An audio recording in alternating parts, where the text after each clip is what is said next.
Witajcie w serii Podstawy syntezy dźwięku.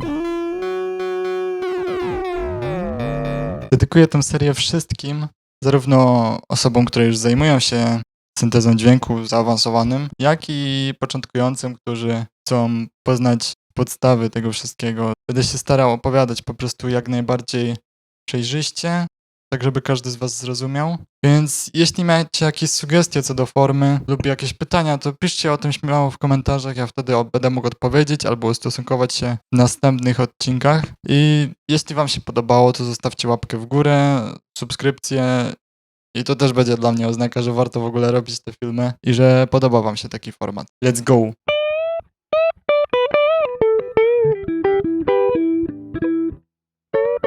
Teraz odpowiemy sobie na pytanie, czym w zasadzie jest dźwięk, no bo myślę, że to jest dobra podstawa, od której należy zacząć, bo skoro będziemy zajmować się syntezą dźwięku, to fajnie wiedzieć, czym ten dźwięk w ogóle jest. Otóż wyobraźcie sobie morskie fale, które jakby samą linię brzegu, gdzie woda kołysze się w jedną stronę, a potem wraca, tak w kółko. Dźwięk można porównać do czegoś takiego, czyli taki ruch w jedną stronę i w drugą stronę. No jest to ruch cząsteczek powietrza, po prostu w tej i we w te się ruszają, tak jak ja teraz ruszam ręką. Dolną granicą słyszalności dźwięku jest właśnie 20 Hz, jest to minimum, dlatego jak ruszam ręką w tej i we w te, to nie słychać dźwięku, ale jakbym ruszał 20 razy na sekundę, by było słychać. Dźwięków powyżej 20 kHz już nie słyszymy, nie nazywamy ich dźwiękami słyszalnymi, tylko ultradźwiękami, chociaż niektóre zwierzęta wykrywają wysokie częstotliwości, na przykład nietoperze i używają ich do echolokacji. No ale dobra. To nie jest kanał przyrodniczy.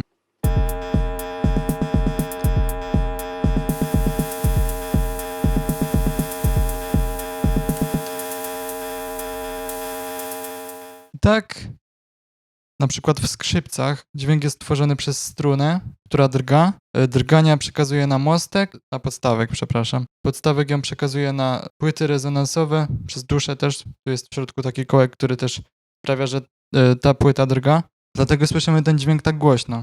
Ale nie we wszystkich instrumentach dźwięk powstaje w taki sposób, a zwłaszcza w elektronicznych. Dlatego zaraz Wam opowiem, w jaki sposób powstaje dźwięk w instrumentach elektronicznych. Bo przecież zawsze chodzi o ruch powietrza, nie? A nie elektronów.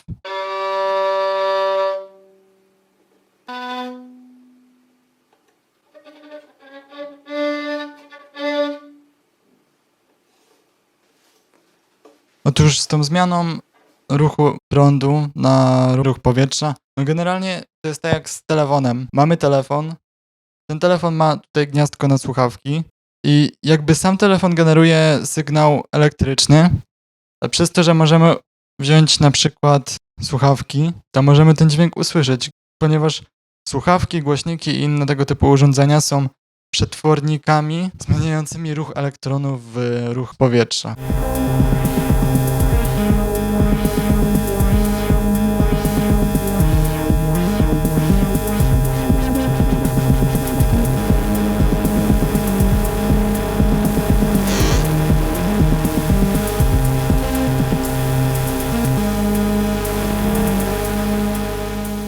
Ale dobra, to czym różni się syntezator od telefonu? No, różni się tak dosyć mocno. Otóż w syntezatorze nie mamy nagranego dźwięku, który jest odtwarzany, tak jak słuchamy muzyki sobie, albo jak włączymy dzwonek albo jak dzwoni nam telefon i słyszymy dzwonek, to ten dźwięk jest tam nagrany po prostu, jest odtworzony. W syntezatorze natomiast to wszystko dzieje się, jest generowane na żywo. Przez to, że jest generowane na żywo, to możemy zmieniać parametry brzmienia, parametry tego dźwięku od samych podstaw jakby.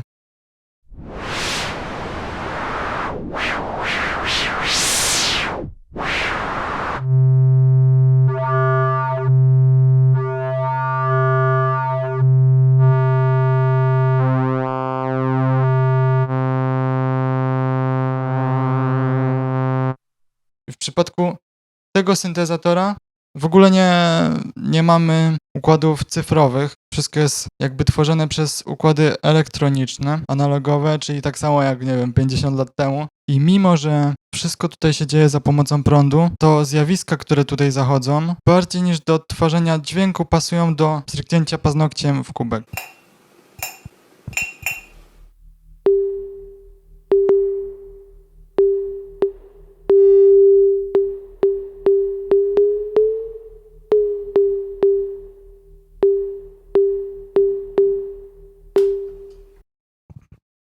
Jest jeszcze jedna ważna kwestia. Wiele osób dziwi się, że syntezatory mogą na przykład grać maksymalnie jednocześnie jeden dźwięk.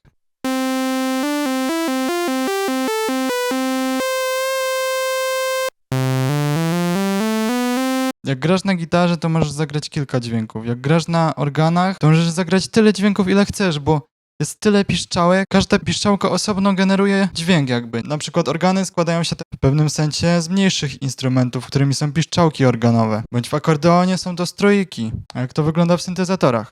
Otóż syntezatory bardziej przypominają instrumenty dęte. W sensie te takie zwykłe syntezatory, takie najprostsze, monofoniczne. Bo właśnie instrumenty, które potrafią grać jeden dźwięk jednocześnie, nazywamy instrumentami monofonicznymi.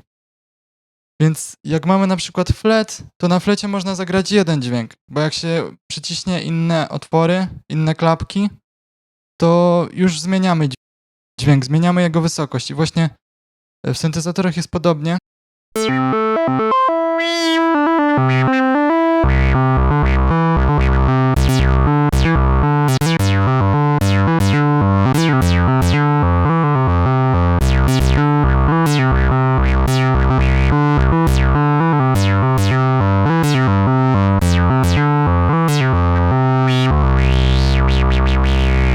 O ile w na przykład flecie po prostu skracamy albo wydłużamy słup powietrza, który w środku drga, tak w syntezatorach zmieniamy częstotliwość, w której oscylator generuje swój przebieg. Po prostu zmieniamy szybkość tego, w jaki sposób to robi, bo każdy oscylator jest osobno jakby jednym generatorem dźwięku. Tak jak jednym generatorem dźwięku jest w tym wypadku trąbka na przykład, a w takich organach jest po prostu ich jakby wiele takich pojedynczych generatorków. I oczywiście syntezatory mogą mieć więcej głosów. I są również takie syntezatory, ale w tym przypadku ta ich polifonia, bo instrumenty, które grają więcej niż 2 dźwięki, to są właśnie instrumenty polifoniczne. Bardziej przypomina polifonię gitary, gdzie mamy 6 strun, więc możemy zagrać maksymalnie 6 dźwięków, bo jakby każda struna w tym wypadku jest generatorem tego dźwięku i może w danym momencie wydobywać tylko jedną wysokość dźwięku. Więc musimy lawirować między tymi 6.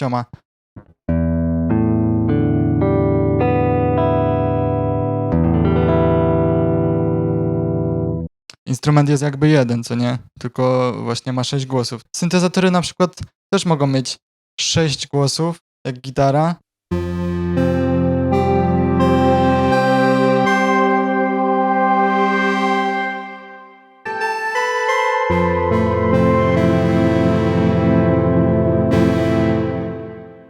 Znaczy pewnie by się dało zrobić coś takiego, że byłby syntezator, który ma wszystkie dźwięki, jakie są tylko możliwe do zagrania.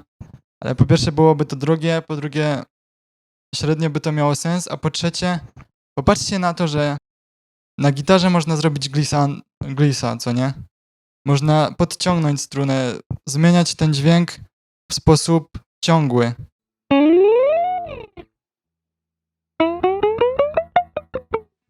A na skrzypcach to już w ogóle, bo można od cichego dźwięku coraz bardziej go podgłaśniać i potem ściszać na przykład. Na pianinie tego nie zrobimy. Każdy instrument ma swoje ograniczenia i ograniczenia nie zawsze muszą być wadą, no bo na organach nie zagramy na przykład płynnego przejścia między jednym dźwiękiem a drugim.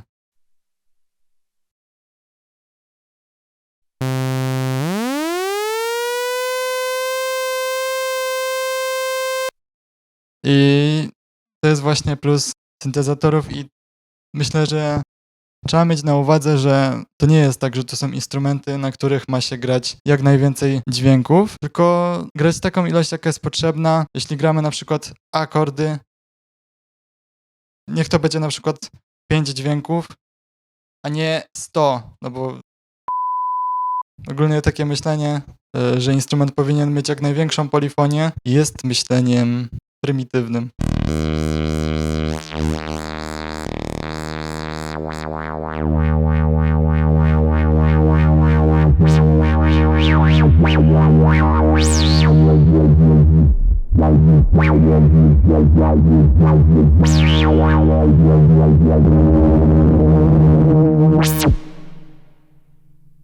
No i myślę, że to by było na tyle.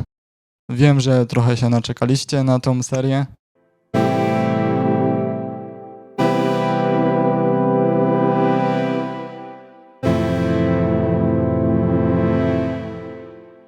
Nie zapomnijcie, że założyłem serwer na Discordzie, na którym jest już sporo osób, które interesują się syntezatorami, elektroniką DIY, programowaniem nawet. I jeśli macie ochotę popisać albo nawet poczytać po prostu takie rzeczy, to zapraszam na Discorda, będziecie mieli linka na dole.